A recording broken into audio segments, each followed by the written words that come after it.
everyone to this Friday's Kaustinen ICH Academy today, and we have three presentations today, and we have planned it so that everyone would have around 30 minutes time for their presentation and hopefully time for the questions as well in between, and so we could take the questions always like after the presentation, and you can ask if there's something that you want to know more.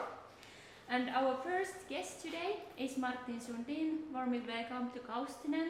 So we are so happy to have you here, and now you have a presentation about the inventory experiences in Sweden. Thank you. Yes, thank you, Oti. And very nice to be here.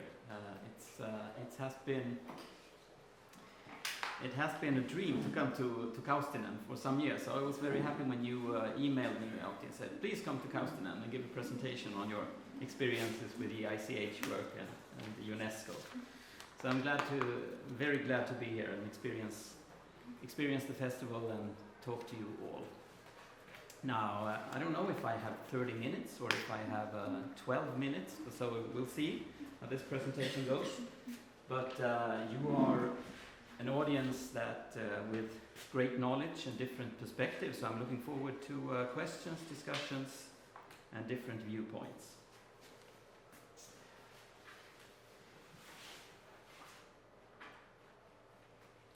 So, my name is Martin Sundin, as Oti said. I'm the Director General of the Institute for Language and Folklore in Sweden, in short, ISOF. And we're a Swedish government authority that builds, collects, and disseminates knowledge about Sweden's language and culture. We have collections by the end of the 19th century with collections of dialects, place names, and traditions, both in recordings and written down, and we also have some video material.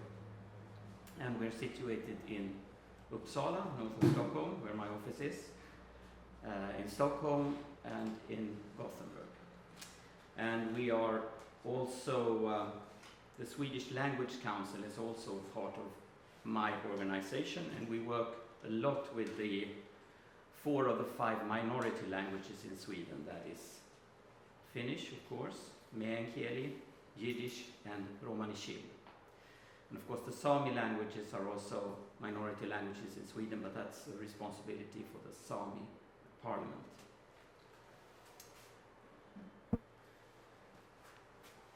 I will say a few words about the Convention for the Safeguarding of Intangible Cultural Heritage.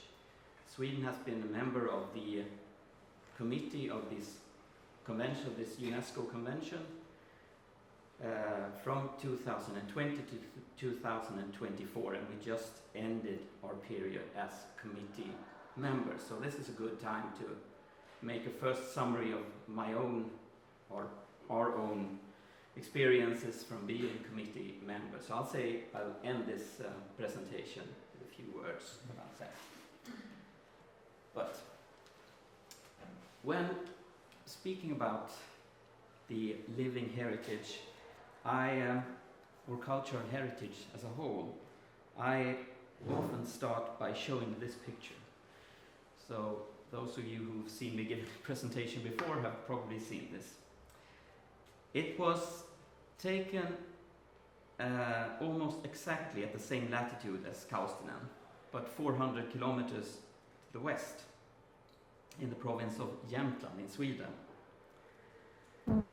And we are close to a small village called Rajastrand, which is, for being a place name in Sweden, quite unusual.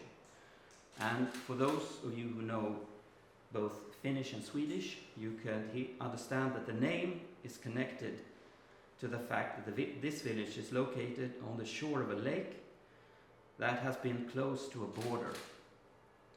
And that is the border between Sweden and Norway, Denmark, since the province of Jämtland was a part of Norway until up to the 1600s. the fact that the name includes both Swedish and Finnish elements indicates that this place had a Finnish-speaking population, which is, if I go back and see what my ancestors, they all have Finnish names or are referred to as the Finn. Johan the Finn, or the big Finnish lady is written in the church registers. What you see in this picture is a man in his 30s and his father, who is in his 70s at the time. They've taken a break from the fishing trip and stuck their fishing rods down by the stream. The men are frying sausages on the liquor stove and talk about something. Perhaps how the fishing has gone or how much further they have to go to find some fish. You know, I like this picture and what it depicts. But for me, what's really important is the things that the picture doesn't show, the immaterial aspects of the scene. You know, I was there almost 45 years ago. I'm sitting on a stone a few meters to the left, and my mother was taking the picture. What is not visible in this picture is how the coffee smells, the sound of the buzzing insects, how the conversation goes, and you don't see that the two men in the picture speak of in different dialects, and how the man to the left, my father, got his knowledge and his skills from years at the university, from magazines, novels and television programs. And the man to the right, my grandfather, was full of stories, tall tales, songs and memories. Full of knowledge that came not primarily from his 5 years in elementary school, but from having learned to build houses, mend shoes, carve axe handles, playing fiddle, or the accordion from elderly relatives and neighbors. That there's a value and an inalienable value in the knowledge that is not written down and academized, and in culture that is not passed on through writing or paintings or sculptures, buildings, films, etc., is the basic idea of our work with the living cultural heritage. You are probably all acquainted with the World Heritage Convention, which UNESCO adopted in 1972, with the aim of protecting the world's natural and cultural heritage. The background was, among other things, the global efforts to save the Abu Simbel temple in connection with the expansion of the Aswan Dam in the late 1950s. The effort showed that by working together, the countries of the world can save important parts of our common cultural heritage, and that this heritage needs protection. However, once the convention was in place, it became clear that the list of World Heritage Sites did not reflect in full the wealth of cultural heritage that exists on our earth. Regions and countries that have enjoyed great material wealth for shorter or longer periods have been able to erect buildings or monuments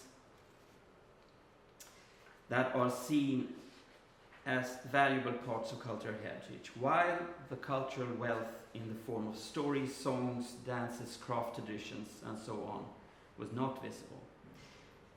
Therefore, the idea of creating a corresponding convention for intangible cultural heritage arose. The aim was to safeguard a specific form of intangible heritage, practices, representations, expressions, knowledge, and skills that communities recognize as their cultural heritage.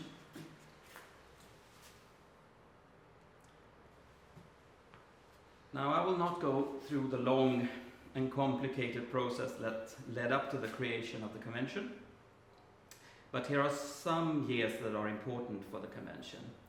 In 2003, the UNESCO General Assembly adopted the convention at its meeting, and in the year 2005 was the first time that all states had adopted the convention, met for a so-called General Assembly meetings of the state parties. In 2009, the lists and registers that exist within the convention and that are partly similar to those found within the World Heritage Convention were created.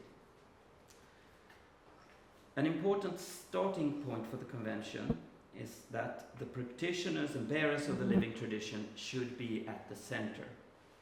Therefore, the formation of a special forum for non-governmental organizations within the convention was central.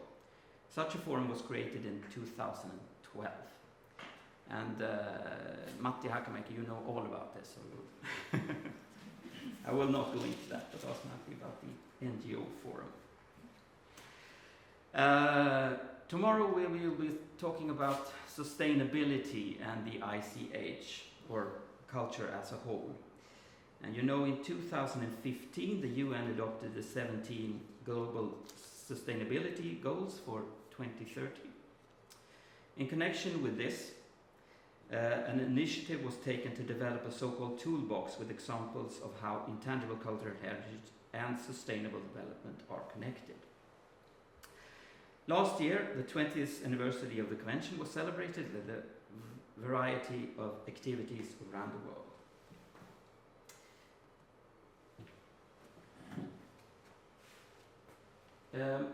The purposes of the convention are, of course, to safeguard the intangible cultural heritage. And the word safeguard is quite important. It's not to protect, it's not to preserve, but to see to it that these traditions are truly alive, always changing, as living heritage does.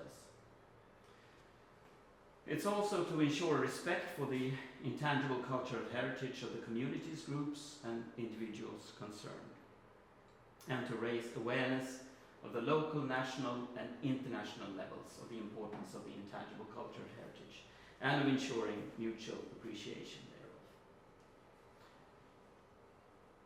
And lastly, to provide for international cooperation and assistance.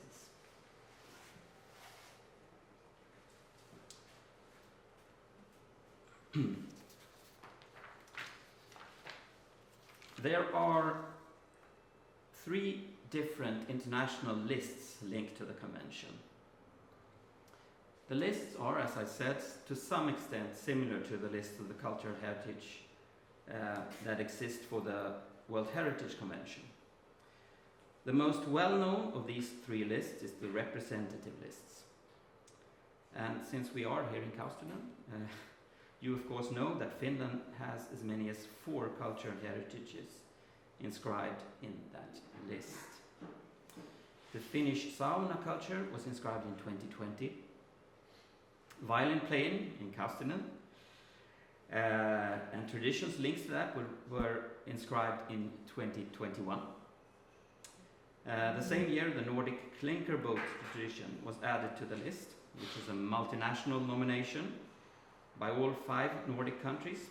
And in 2023, the knowledge, craft and skills of handmade glass production was inscribed to the list. And this was also a multilateral nomination from Finland, together with, correct me if I'm wrong, Lena, but Czechia, France, Germany, Hungary and Spain. Yeah, thumbs up. Another list who we think is very important is the Register of Good Safeguarding Practices, and I will go into that later on.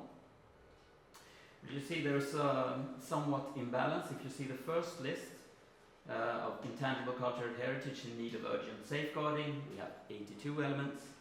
And on the representative list, the list where everyone wants to be signed up to, you have 611 elements. That's a lot.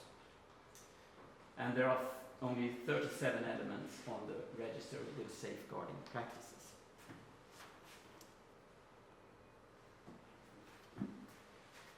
one of the traditions that I mentioned earlier is the clinker boat traditions, which is a Nordic collaboration.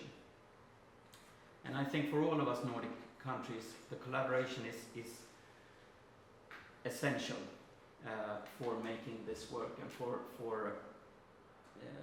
us to be listened to. There are almost 200 states that have signed the convention, which is almost, with a few important exceptions, represents a large part of the world's, of the nations of the world. The clinker boat traditions is a Nordic tradition that covers building and maintaining the clinker-built boats, as well as social practices, such as name giving and traditional songs. So it's a broad element. It was inscribed in 2021, and it was a joint nomination from the whole Nordic region. I think the initiative came from Norway originally, but they have been in contact with practitioners and state parties in all Nordic countries. There's also a short film. I won't show that now, but you see the link in my presentation. Another element that was inscribed in 2023 is the key harp, or the nyckelharpa, and it was inscribed not on the representative list, but on the list of good safeguarding practices. And the element itself, it includes both the building of the key harp, performing the key harp, and everything that surrounds this. And the center for this is close to where my office is, in Tobo in Uppland, close to Uppsala. As I said, the Nordic and Baltic collaboration is quite important. We have the Living project, which I think Lena will go further into tomorrow at the seminar, so I won't say that, but it's been a Finnish very important initiative. And we have also instructions to how you could work with safeguarding practices within the Nordic countries. Those are two examples of how we collaborate. An important part of the convention is that each state that has signed the convention should have an inventory of intangible cultural heritage on a national level. The inventory in Sweden, we don't have as many heritages as in Finland, but we have a different process. I'll go into that.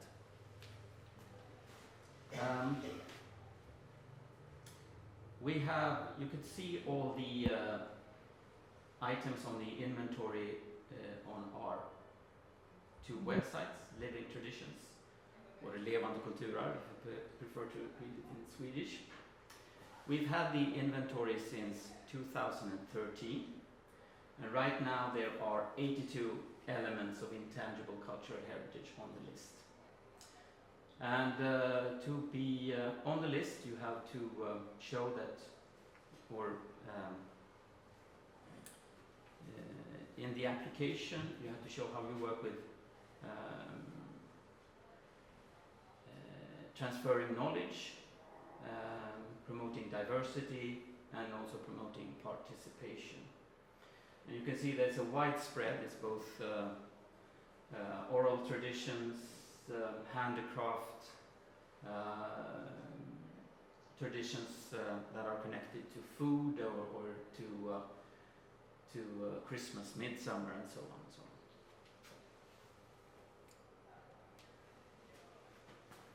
There are a lot of categories: celebration, as I said, crafts, food traditions, knowledge of nature and the universe, music and dance,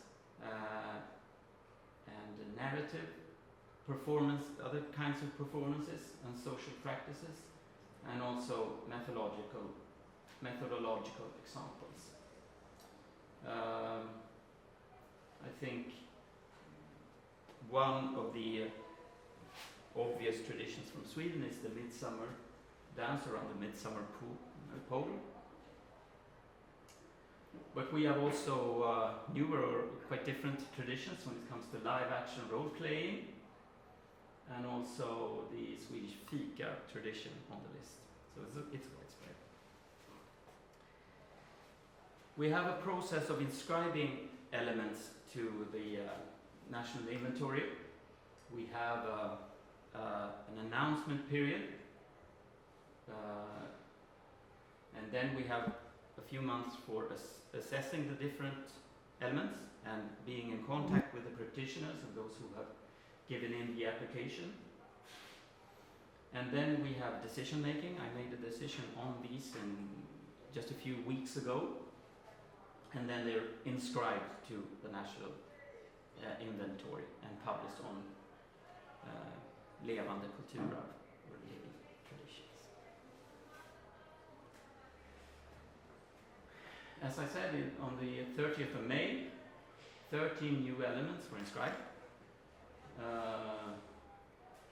The winter bathing was one element. Bandy playing on Boxing Day was one of the traditions. And also different handicraft traditions, not least basket making and so on. But you can learn about all these traditions on the web page. A few words on our work within the Intergovernmental Committee, which ended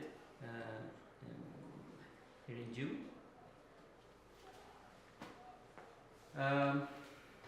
The Intergovernmental Committee is essential to this convention in many ways. The committee consists of 24 member states. We are responsible for the implementation of the convention on the international level. Members of the committee promote the goals of the convention, provide guidance and recommendations on how to work with safeguarding of intangible cultural heritage, and last but not least, decides upon what new elements should be inscribed to the international lists. Here you can see our the Swedish teams.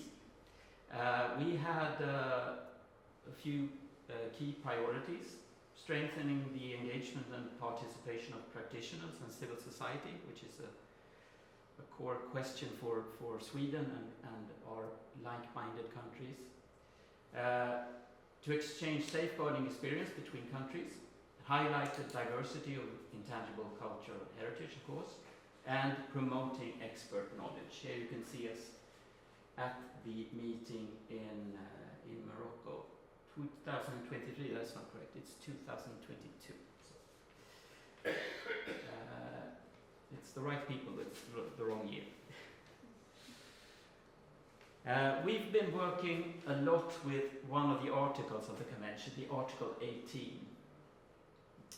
To us, this is an essential part of the convention because it has to do with how programs, projects and activities for safeguarding the intangible cultural heritage is implemented in each country, and how good experiences are exchanged between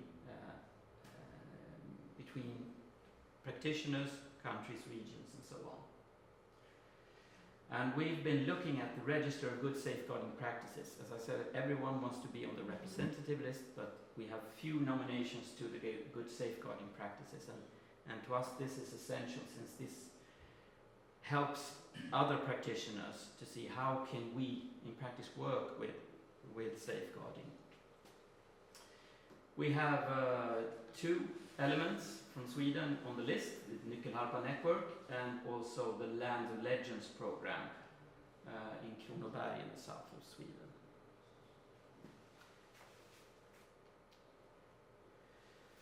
We've had a reflection process on the broader implementation of the Article 18, making it easier to use and to understand. How could we in practice share good safeguarding experiences? And we had an expert group who met in Stockholm last year and who came with a proposal that was accepted by the committee last year and by the General Assembly this year.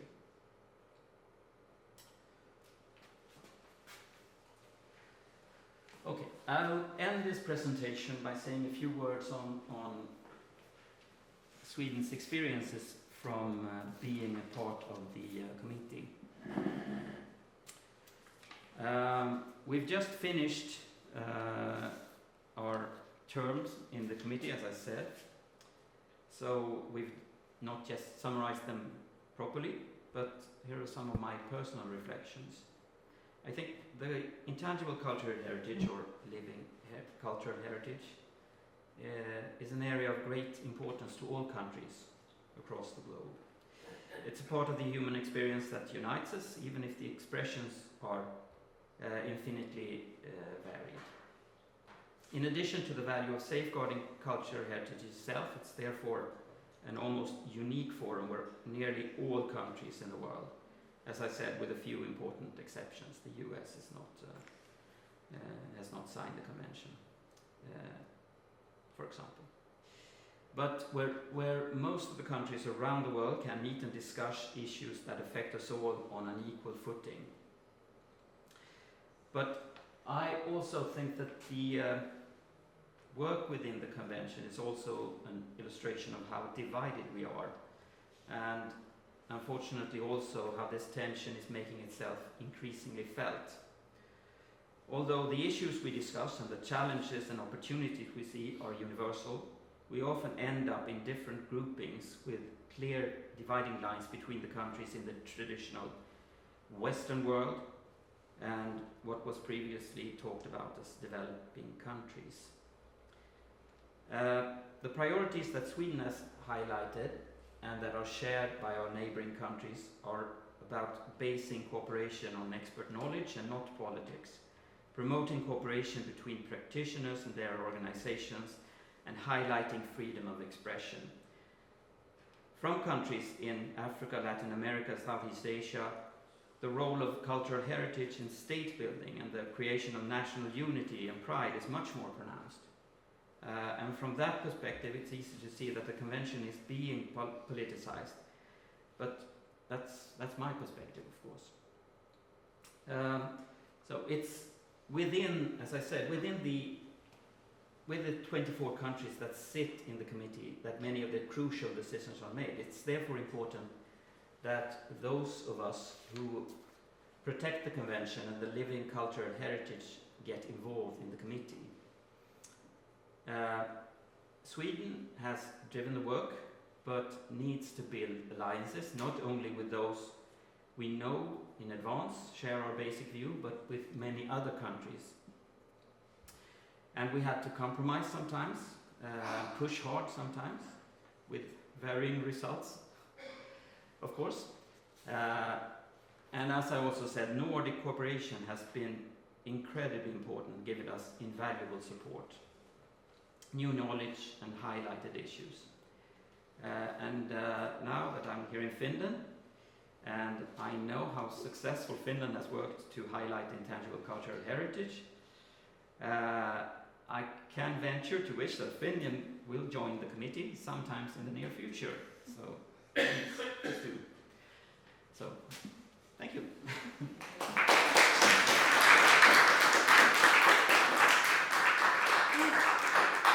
Thank you so much, Martin, for the presentation. Maybe we will do so that if Nora comes to put the slides ready for the next presentation, and then we can, in the same time, take one question when we are putting the slides ready for Martin. So would the audience have a question? Nope. Oh, Okay. there are so many. Who was the first one? Maybe in the back was the first hand. Yes.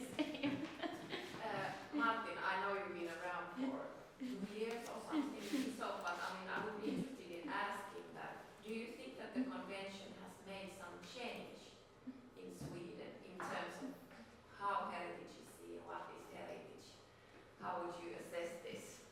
From a Swedish perspective, yes. In your country. I think that the knowledge and the interest is increasing, but compared to the World Heritage Convention, of course, it's very low, and it's often confused, as many of you know.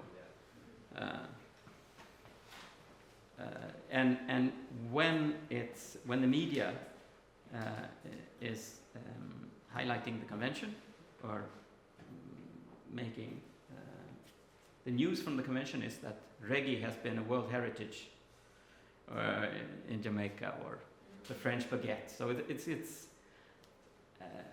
I think that what is highlighted is that this is something odd or something very special, but I think we need to work on the deeper knowledge of what intangible cultural heritage is, or living heritage is, and how it affects us all.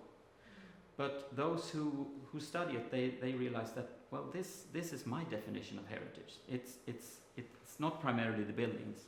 It's the stories, the music, our traditions. So I don't know if us being committee members have affected this, but I think, well, to some extent maybe.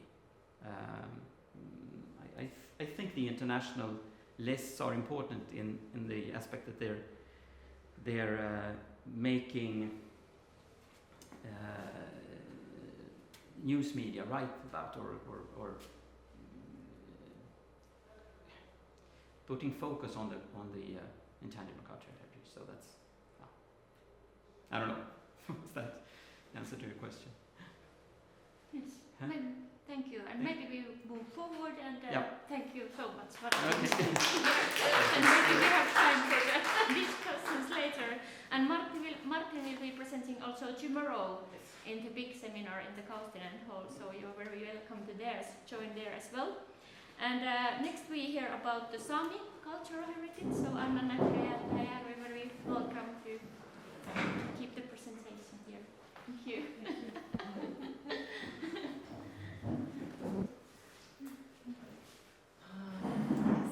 Hello to everybody, and thank you for the invitation. I'm Anna Näkkäläjärvi and I work with the Sámi music field.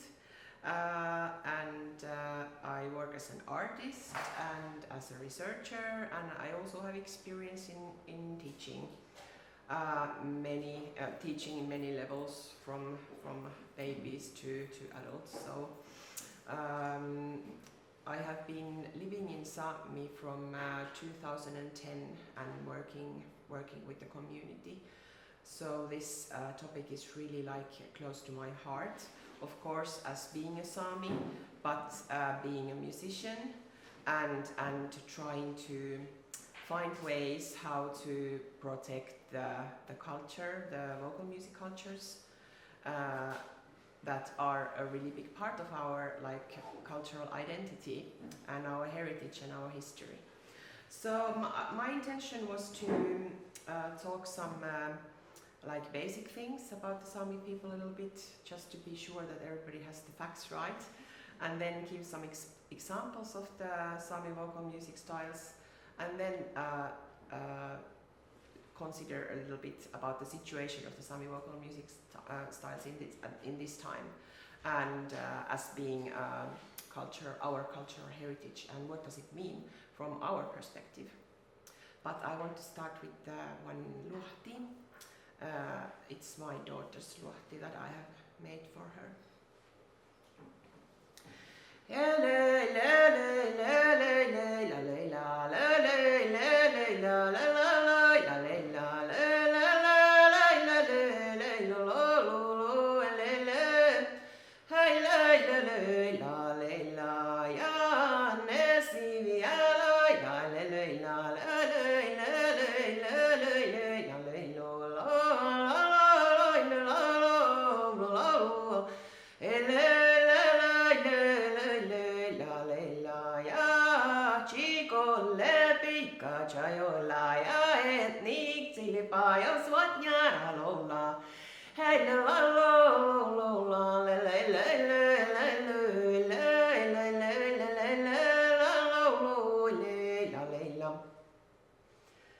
So this was my daughter.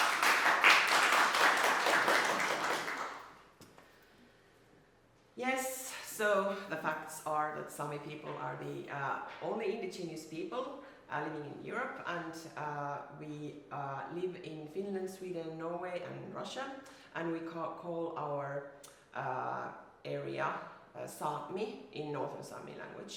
I speak the Northern Sámi language, so the terms are in Northern Sámi.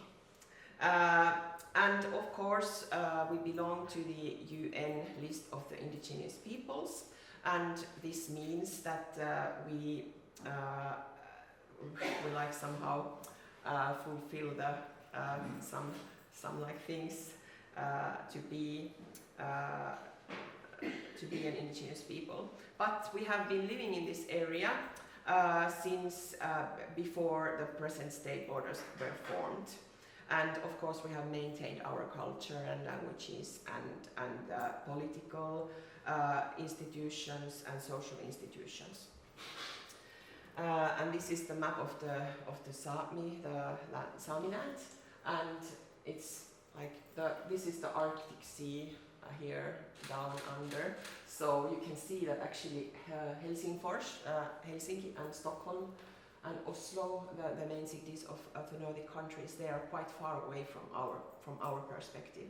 So the main cities in Sámi, more for me as a Northern Sámi speaker, are Kautokeino in the Norwegian side, and Karasjok in Norwegian side, and then Inari, Enare in the Finnish side, and then Jokkmokk in the Swedish side.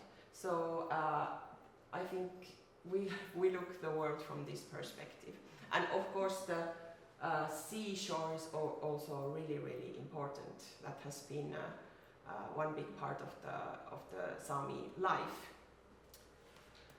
And the diversity of the Sámi culture is also something that I wanted to talk about, because of course the landscape of the Sámi area, it's really different. There is the seashore and there is the tundra, the mountains without no trees, but then are also areas with big forests. So the landscape has formed the cultures quite a lot, and that of course affects to all of the parts of life. Of course the main thing is are the livelihoods, like where do you get your living and how can you live in this Arctic area.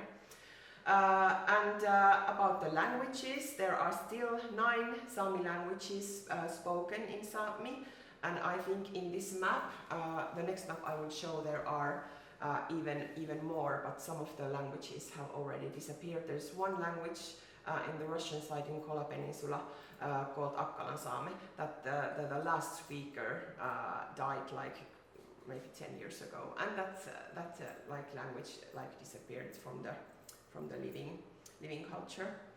And 3 Sámi languages spoken in Finland are Northern Sámi, Inari Sámi and Skål Sámi. And Northern Sámi is spoken also in Norway and Sweden. So it's really like we have this connection, of course, with the language as well.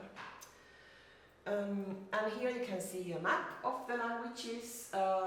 It's borrowed from the Finnish National Archives, and you see that Ahki Sámi, that is the one that already disappeared. And this Talvi Sámi is the Northern Sámi language with many dialects. And then you can see that the Sámi area goes quite down to south in Norway and Sweden as well. So about the languages, they are not dialects, they are languages, so we can't understand over the language borders. I can understand this Anarashkella Inari Sámi language because it's my neighboring language, and I listen. It's really common to hear people talking it. So in my area, so I understand it. But when you think about the Skål Sámi language, it's already so difficult that I have to say that I can't speak, read or listen or understand the spoken language.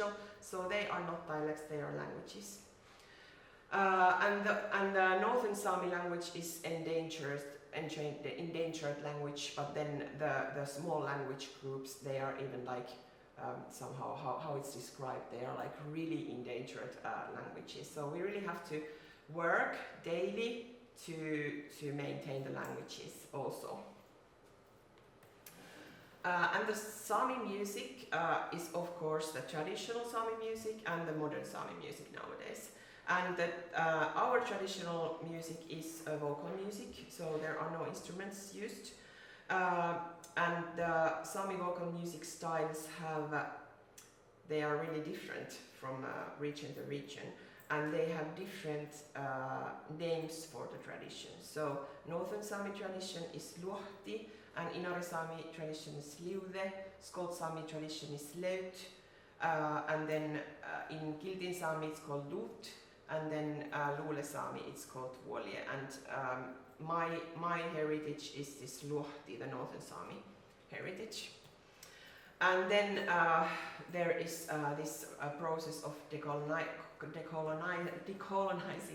and then we should also consider about the words that we are using, because this Sámi vocal music tradition is really often covered with one word. It's the yoik, and that's actually not really nice for the other language groups like Inari Sámi or the Skolt Sámi, if we think in Finland, because actually yoik comes from this really like not a specific word. It's like yoik can mean every kind of yoiking. Like for example, in Vienna Karelian tradition there is this yoiking as well. Vienna Karelian yoiking, so that can mean also that. So if we talk about yoik, it's not explaining the tradition as we understand it. And a good example of this was when I was working with yoiker Saara-Marielle Gaub from Kautakeino, and we were having a presentation like this, and she was explaining about Luhti to a foreign listeners, and then she talked about yoik in English, but then always added yoik Luhti.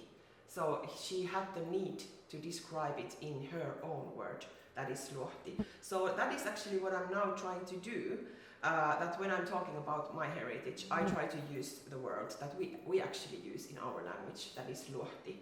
And it's of course really hard, because of course my other mother tongue is Finnish, and joiku in my mother tongue Finnish is really like inside me and part of me. So it's really hard to translate it it's really hard to start to use the Luhti word, but I try to.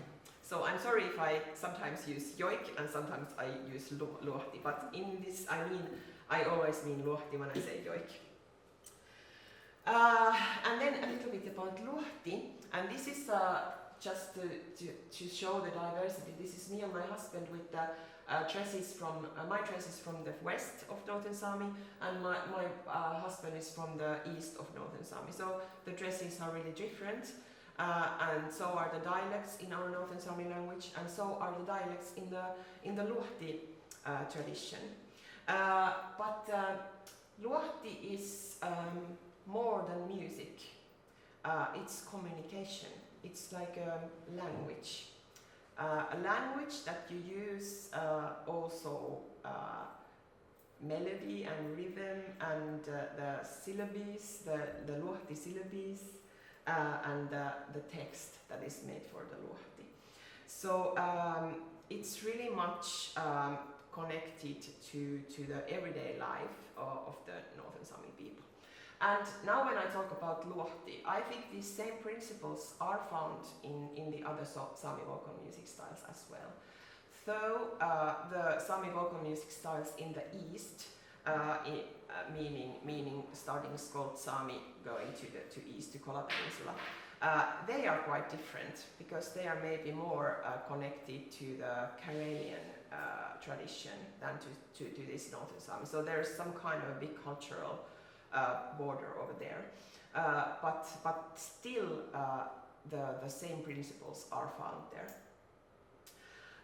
So there is one really like a special way of working in this our tradition, and this is this dedicated song that when you yoik, like now when I yoiked my daughter, I didn't yoik of her, but I yoiked her. So it's not a song about something, but it is the something. So it's this is a way that the music cultures or vocal music styles also work in Siberia, among the indigenous peoples over there. And it's called sometimes a dedicated song. So the yoik tradition or the luhti tradition are the main part of the tradition are the person yoiks or the person luhtis. So main part of the tradition is that we yoik people, we yoik persons. And then there are also the yoiks of the places, but the yoiks of the places also include the people. Like many times you yoik the place, but then you also yoik the people that are there using the land. And then there are also the animal yoiks, but of course nowadays you can yoik like everything you like, and it's not that strict. I mean, in Luhti tradition we don't have so like these strict regulations how to do it. So nowadays the Sámi artists, like for example me, we are like using our tradition and yoiking many kind of phenomena and modern things as well, and not only this, but the tradition is about these persons, and that also of course takes you to the Sámi families and the puzzle of the Sámi families, and how the families are related and how the persons are related, and that's a really big part of our culture, belonging to the Sámi family, and through that you are connected to the whole Sámi people. And also Luhti is known for its really special vocal technique. It's like the yoikers describe that it's not singing, it's the yoiking voice, and they feel that it's really different from the singing. And I think that's because they in the school, at the Western school, they have been taught to sing like the Western, like classical musicians do, and how they are yoiking, it's so completely different also with the vocal technique, so it really feels different. And then in yoik there is one melody that you are repeating and repeating and repeating and repeating, and then you do some improvisations, of course, but inside the aesthetics of Luhti and yoiking. And by the way, about the words, even if there is a luhti, but then you are yoiking the luhti. So the verb is to yoik, yoikat, but the thing that you are yoiking, that's a luhti. And now I would just like to show an example of the living cultural heritage. Luhti tradition is still an oral tradition that is passed in families from generation to generation, and it's also told that it's the oldest still living vocal music tradition in Europe, and that's actually one researcher from Norwegian side. It's Ola Kraff. Maybe you know him. Ola Kraff has said is that yoiking is the oldest still living vocal music tradition in Finland. I will show a few examples from a competition that is organized every year in Kaustinen in the Sámi Easter Festival, and it's like our Melody Grand Prix, our Eurovision Song Contest, and it has two parts. It has the yoiking part and then the singing part. And I'm going to show some examples of the yoiking part.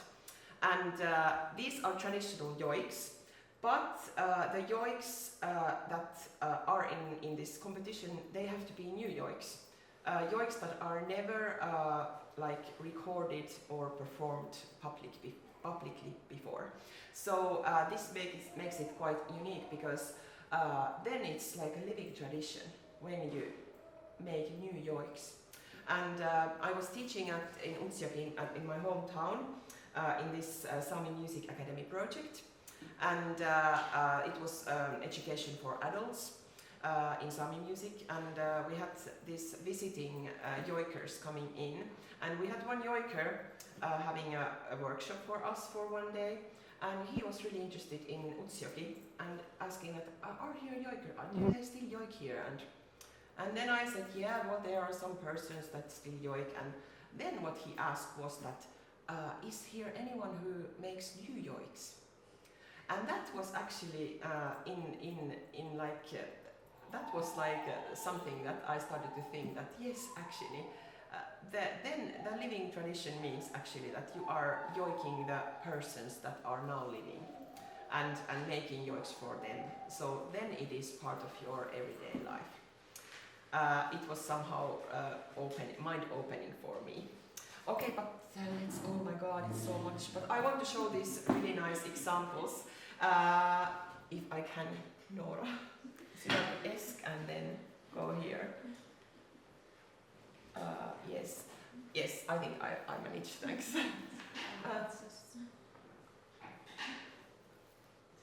Okay. Yes, thanks. Okay. So I will just say one thing. This is yoiker who is really young, maybe in his 20s here, and he's yoiking, I think, his daughter, and he's from Kaustinen, and you can see the really like massive decorations in his clothes, and this is really like a huge thing there to be part of this competition and like make your way to the competition also, because you have to apply with the yoik, and there's a jury who selects the yoiks. So I think this is a perfect example how it is really important part of the heritage. So let's listen, and you can listen about the melody, how he's repeating it, and how he's decorating, and of course his vocal technique. And you can listen to the text. You can hear there are some words that actually are lexical words, and then there are these luhti or yoiking syllables that are just lo lo lo lo le hu le le lo. That are not meaning in that way, but of course they are creating the atmosphere and the vocal sound. And now I hope everything works.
I think this is also a really good example of the somehow of the oral tradition moving from generation to generation.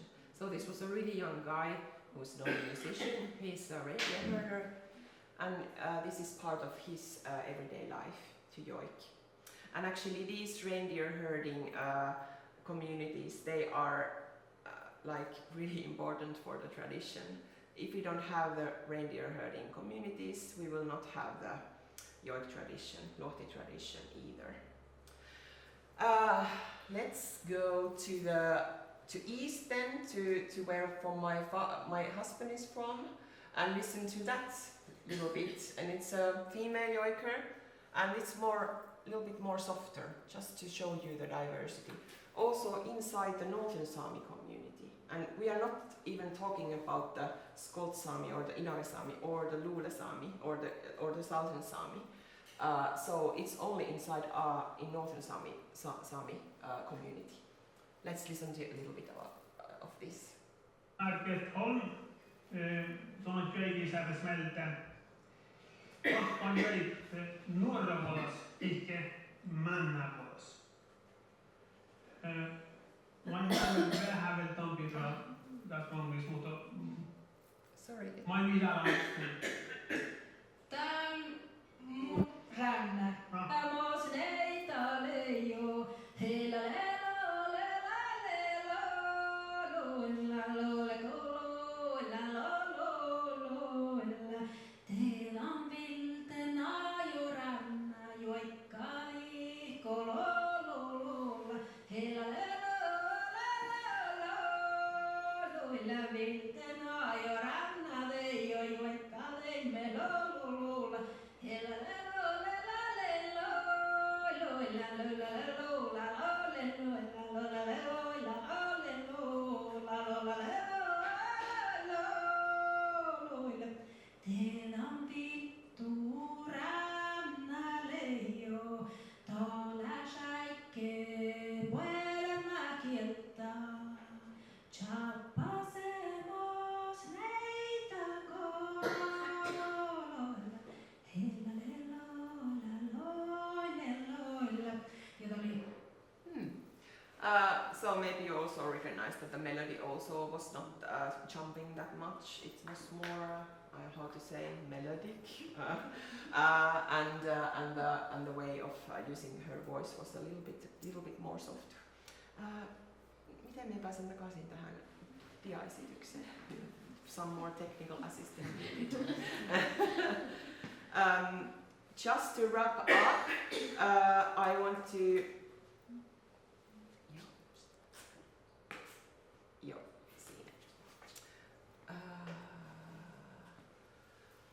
So just to wrap up this is that when we are yoiking the persons, it's so emotional because they are part of you. You are yoiking your relatives, you are yoiking your relatives that have already passed away. And in Sámi worldview and our philosophy, we think that we are actually living in the same time with the past ancestors.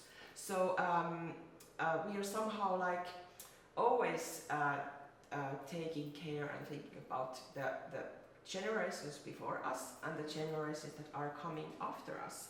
And this tradition is really much expressing that also. And these the yoiks that we heard here were personal yoiks, and the last one was old yoik, and she was really nicely describing this person in the yoik. So there is also this kind of a power of the luhti, that how you talk about people. And of course nowadays the breaking of the tradition is really much present, and there are not that many communities left that still have the traditions as an oral tradition, living oral tradition, and that's because of the way of living has changed so much after the modernization, and also the Christianity, and especially the Laestadian movement that started to affect amongst the Sámi a few hundred years ago, and it's really strong still. And then there is like the shame of the Christian like teachings that that yoiking is a sin, but then there is also the shame of the breaking of the tradition. Like when you say that I'm a Sámi, but then if you can't, when some person from outside asks, then okay, can you yoik then?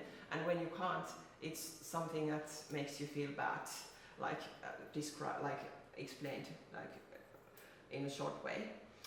And then of course the assimilation is ongoing, and we have to like work against it. And we need systematic teaching in all levels of education, starting from the kindergarten.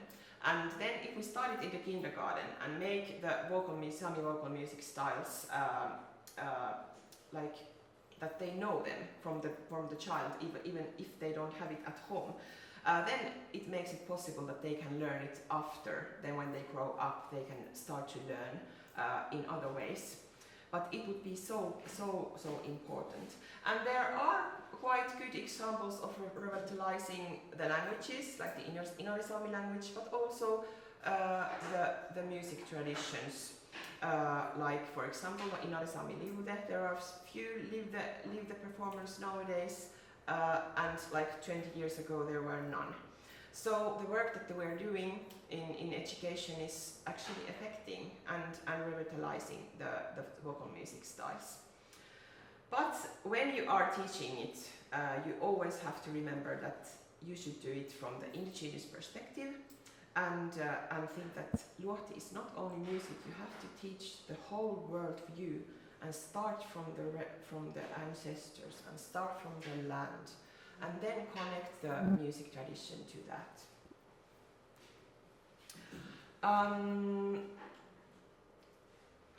Yes, and this then, of course, this question of who can use the Luoti tradition and who can use the archive materials. You have to be really sensitive when you start to educate and when you start to research and revitalize.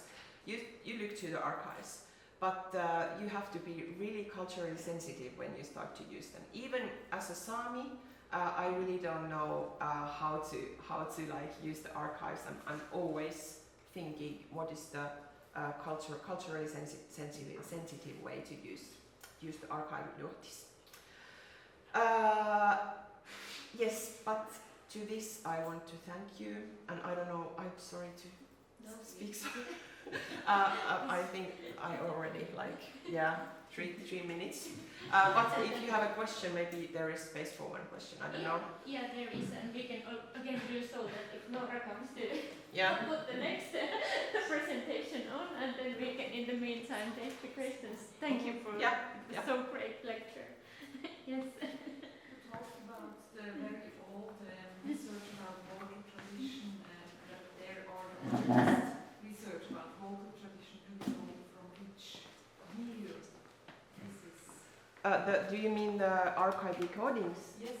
The oldest archive recordings are from 1906, I think, and then after that they have been recording, and there were massive recordings in the 60s in Finland, and then they collected quite a lot of the Sámi vocal music tradition.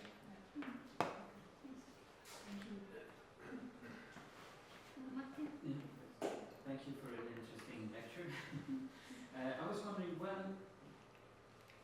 in what circumstances is the Luoti performed? Is it a very personal experience, or do you have large audiences, or what? I think everywhere. If it's part of your ordinary life, you are yoiking everywhere. So you are communicating with your community with yoiking. So you can yoik a person, when a guest arrives, you can yoik him or her, and in your ordinary life at your house, when you are working in the forest, or when you are sewing the clothes, and then of course you can perform it in festivals, and so it has somehow two places: a private place and nowadays also the public place.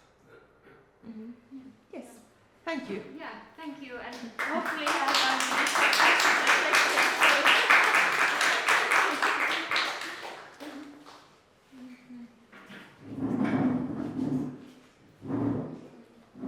Okay. So our next speaker here on here will be Vilma Timonen. Hello. Welcome, Vilma. Hello. And Pushpa will be joining Vilma's presentation via Zoom. So my name is Vilma Timonen, and I'm a lecturer and researcher at the Sibelius Academy, University of the Arts, Helsinki. And online we have my colleague Pushpa Palanchoke joining us from Kathmandu, right? Can you hear us, Pushpa? Yes. Vilma, is it possible to turn the camera the other way?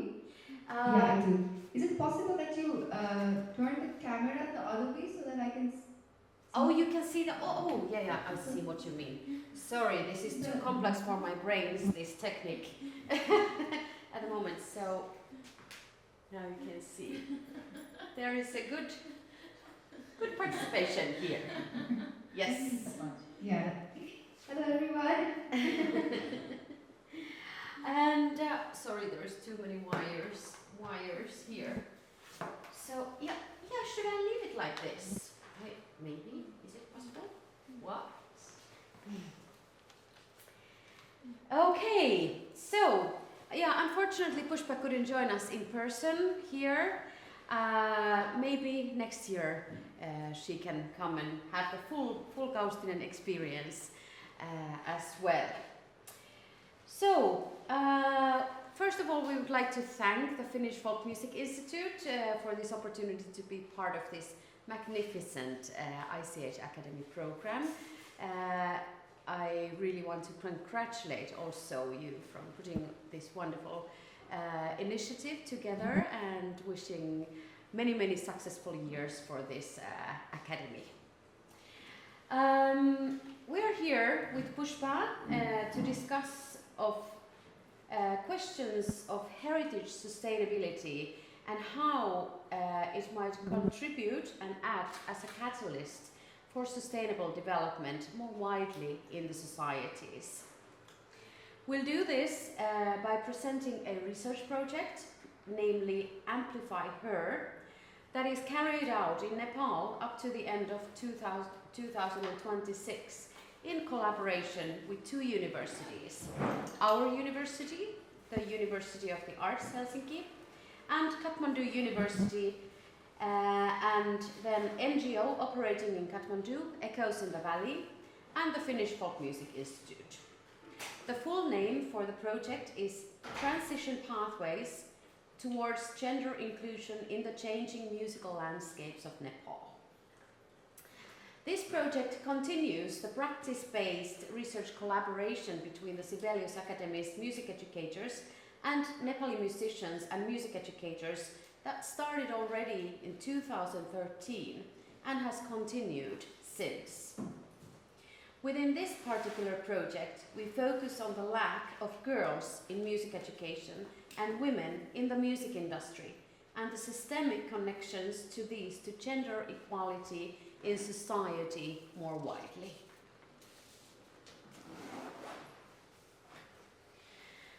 Gender equality is also the reason why Amplify Her was funded by the Research Council of Finland and its Develop 2 program, which is meant for multidisciplinary, phenomenon-driven, problem-based research that targets global development issues and works towards achieving the UN's Agenda 2030 Sustainable Development Goals. Our research project aligns in particular with the Agenda 2030 objectives of gender equality and equality within and among countries that Finland has actually chosen as its priorities in developmental work and research. Our project also connects with goals 11 and 8, contributing to sustainable cities and communities, decent work and economic growth.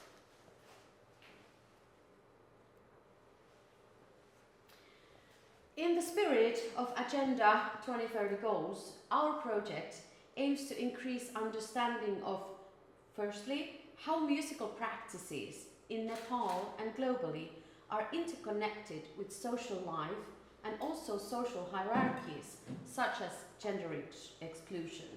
And 2, how new gender-inclusive musical practices could drive transformative change in society towards gender inclusion and democracy. In particular, we highlight the societal significance of constantly repeated public musical performances as social configurations that exemplify power relations.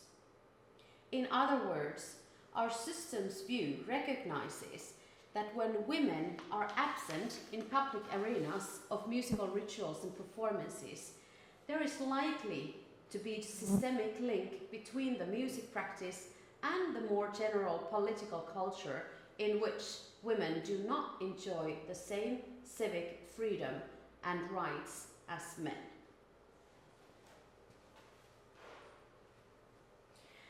We also aim to show that the systemic production of social realities operates also the other way around.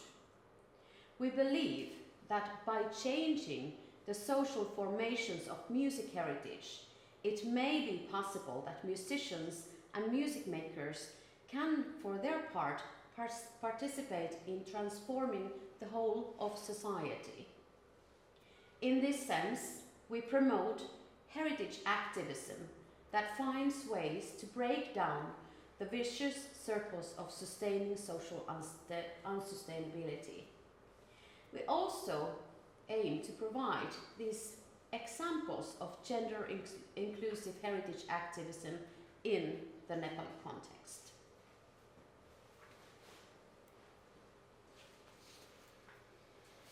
Heritage researchers have already pointed out that cultural heritage often promotes a masculine vision of past and present, and that gender issues are not typically raised in heritage research that rather tends to emphasize conservation. Also, some global policies identify the need for a gender-based perspective that contextualizes the activities of women concerning heritage by analyzing the power system of the society in which they live. However, little seems to happen, since, for instance, the Handbook of Musical Heritage from the year 2017 does not include gender at all in its index.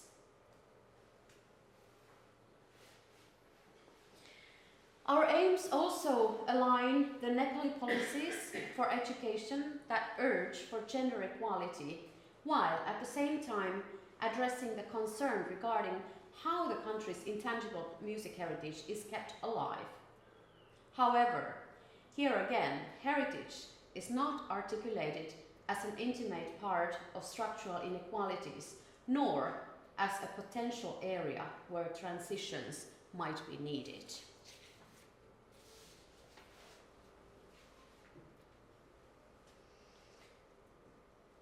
Central in our research are the action research interventions of the two Nepali doctoral candidates, Pushpa Palanchoke and Mr. Prem Guru.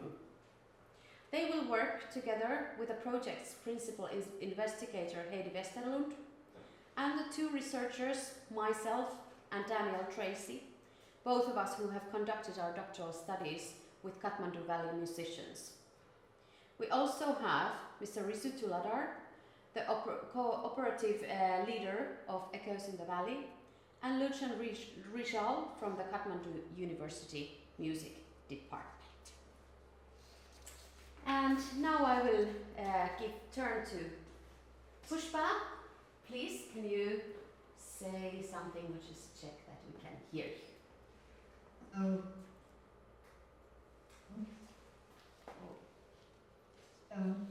Hello? Yes? Okay, should I continue? Sure. I'll just try to fix that. So, and here's the introduction by her. I'm honored and grateful to be involved in such a timely, collaborative effort by her, and also to be able to share about this here in this prestigious event in front of all of you on ICA, the recognized heritage of minorities, that is of women or queer in oral heritage discourse. I am a sub-project of Amplify Her, which is titled Women as Educative Agents and Public Pedagogies, Heritage Music and Music Education in Nepal. Through this project, I aim to explore the prevalent gender bias within Nepali music culture that is intrinsically connected to varied forms of social stratification and inequality. So gender in heritage activism for sustainability. Like Dr. So to summarize, the study will demonstrate the importance of gender-inclusive placemaking and heritage activism, systems understanding of gender specifically, and the socially transformative potential of female public music performances, where female music makers are seen as educated agents. So in today's Pushpa, I'm sorry, you're breaking a little bit. Could we check just I will share. briefly? Would you let me know when you want the slide to be changed? Yeah, sure. So should I rather turn my video off if I'm breaking often? I think it might be the connection. Yeah, let's try. Okay. But do feel free to ping me in if I still sound disturbed. Go on. Yeah. Okay. So moving forward, I will now share a seat. This is a big to illustrate this WhatsApp project. So let's begin. Next slide, please.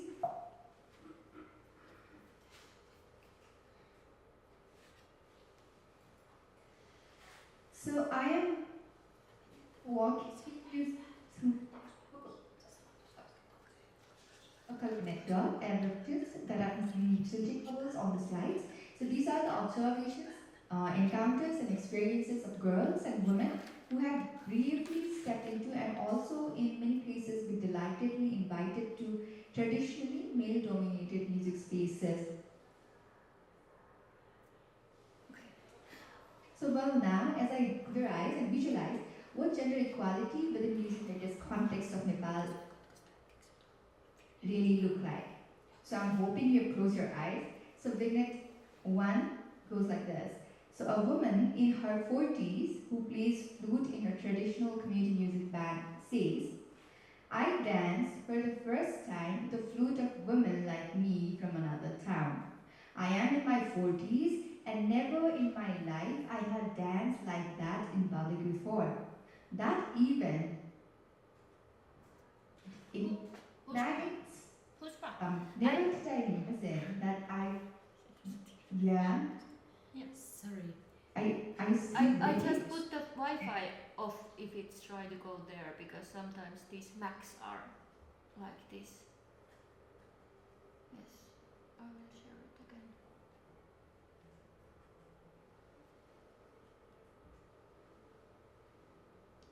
Yes.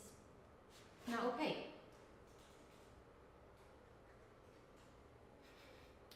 Are you there? Yeah, I am here. Okay, good. Now, please continue. I think we solved the problem. Okay, great. So yeah, I was actually asking you to close your eyes so that I can read through some experiences of the women here in Nepal in their heritage context. So as I read through this vignette 1, I ask you to close your eyes. So a woman in her 40s who plays flute in her traditional community music band says, I danced for the first time to the flute of women like me from another town. I am in my 40s and never in my life I had danced like that in public before. So that event ignited something in me. Never did I imagine that I would be playing flute myself, but I do today. And I am very grateful to have learned playing it. I get to travel to different towns and visit different shrines with my friends. It gives me a sense of belonging to my community. So the vignette 2 goes like this. That is from another woman in her 40s who sing Dapa songs. We used to hang out on the sides of the Palja where only men sat to sing traditional songs. If they needed anything like water, they would give us a shout to fetch some. But even then, water pot had to be kept at a distance such that we wouldn't touch their platform. We were treated like street dogs, like untouchables. But I love it that today I can sit on that same vulture next to all those men, along with my other women friends, and sing with them. Another vignette. Next slide, please. So here, an elderly male master says, though there are very few young people interested in our tradition, 2 of my granddaughters are keen on learning our songs. I love to share my songs and stories with them. Another vignette says, here a young male music practitioner and a teacher is saying, I run a non-profit focused on promoting cultural heritage. The majority of our board members are females. Besides, I also instruct in a couple of the traditional music groups and there is significant female participation. My observation is that girls tend to be more responsive and enthusiastic. So final vignette, where a young female music practitioner says, I think our music group is comparatively welcoming. I see my aunties from the neighborhood being able to voice their concerns in the group. So well there. You can open your eyes if you're closing them. So I hope you have got a picture of music spaces that are women inclusive here in Nepal. Now let's go into looking at the other side. Next slide, please. So here on the slide is Chandramaya Maharjan and her masters who are of same age. So these pictures mark a significant moment of music graduation where over 50 women and girls spanning various ages have graduated from their traditional music group. So some have honed their skills as flute players while others as dancing accompanists. Alongside Chandramaya's image is a picture from the same occasion of male masters from her age group. Now picture this, unlike men of her age, Chandramaya had to wait through her entire youth to become an official member of this music group. Like many other women, she never had the opportunity to directly participate in the mass events and rituals hosted by the group. So these music groups, specifically among Newa indigenous people here in Nepal, which were and are integral to every neighborhood, host annual festivals and celebrations for the entire town. They also serve as platforms for political discourse and broader societal conversations. The public performances held during these festivals play a crucial role in transmitting socio-cultural values to the community. However, women like Chandramaya often found, and even today, many young women find themselves relegated to the roles of devotees or of mere spectators or audience, confined to specific roles, or musicians confined to specific instruments without access to co-creation or leadership roles. So now, let me help you picture gender inequality in Nepali music heritages. So once again, I request that you close your eyes as I share with you some popular inequality narratives and some bitter and complex experiences of women heritage practitioners. So moving on to next slide. So here in vignette 1, this is a very popular narrative among the Newa indigenous music groups. Girls will be married off anyway. They aren't the right fit to learn our hereditary music. Plus, playing these instruments is deemed too challenging for women due to its complex musicality. So vignette 2, another popular narrative goes like this. Some traditions are specifically to be performed by and for specific people and audiences. We should not question the existing authorities. Vignette 3, another popular, Vignette 3, a woman who plays a central role in her tradition says, I try to voice my concern, but we don't have any agency. Once I suggested to our senior that it's about time to bring in new female recruits, but he cut me off saying that it's none of my business. Another vignette where a young female music practitioner says, "My mother and I alternate in completing all household chores before going to our community music hall, a routine shared by other females of our neighborhood. There's a common perception that household chores primarily fall under women's responsibilities." Vignette 5, where a woman whose role was recently recognized by a national magazine speaks to me. "In my career of over 40 years, we've only been interviewed once. When the article about us and our tradition was published in a national magazine, we celebrated, yet simultaneously pondered why there hasn't been deeper interest in our tradition. We feel undervalued and unrecognized." So now you can open your eyes. In each of these narratives indicated how gendered roles and status that can create spirals of gender inequalities. So the intricate dynamics within music practices serve as a mirror to larger societal patterns of gender inequalities here in Nepal. So our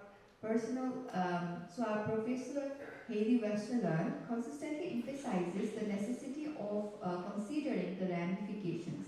Holding numerous annual festivals with minimal to no involvement of women in leadership and decision-making roles only exacerbates and perpetuates gender divisions and inequalities within our society. Now, bringing closure to this presentation, I would like to come back to Chandramaya once again. Next slide, please. So here, she is happily scanning the images at an exhibition in her music community hall. So as she pauses at her picture from the graduation ceremony, where she is dancing amidst both young and old graduates and masters, she realizes that her dancing image has become a part of her community's history. She has become an educated agent for those who identify as women to contemplate their potential rights and also roles within their music heritages and the broader community. So the global discourse on heritage does acknowledge the importance of broadening the understanding of heritage to its social aspects. This expanded understanding is believed to allow for placemaking that creates new functions, that creates new meanings and new narratives within heritage context, also creating a loop of sustainable practices that both serves the heritage and the society it is situated in. So given this, it is crucial that we also prioritize understanding the voices of and co-creating visions for marginalized stakeholders such as women and even queer, whose roles and status within the broader system are prominently reflected in heritage settings. With this, I would hand over this invisible mic to Vilma. Thank you, Pushpa. So, as a whole, in this project, we will have 5 working packages in which the phenomenon is investigated in communities, in schools, and the Echoes in the Valley organization, as well as with women who are performing musicians in their leisure time or professionally. To conclude and open the discussion, our hope is that we can produce such research that illustrates, beyond the Nepali context, how gender-inclusive transitions can be initiated and promoted. A big part of this project is the interaction work with communities and NGOs, as well as policymakers also in Finland, where the music field is still heavily gendered according to the Copyright Society's Teostos report that was published earlier this spring. Thank you.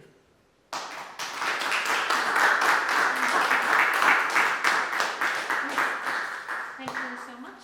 And now, questions for the audience?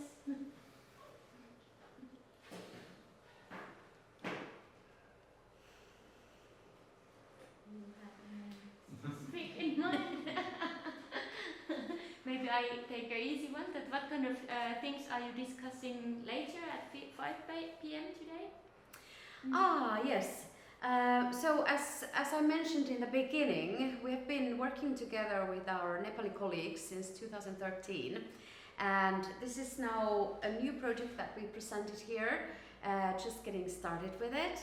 But we've had a 2-year project with the funding from the Nordisk Kulturfonden, together with the Finnish Folk Music Institute, Sibelius Academy Folk Music Department, and Echoes in the Valley. So we will present the research that was accumulated during that process. So because that project is coming to an end now in this August. So please join us to listen what has been going on in our previous work, collaborative work. Yeah. And then we will remember to shut down the Wi-Fi, because it seems that Yes. it tries to go there during the festival and everything is full of connections. Yeah.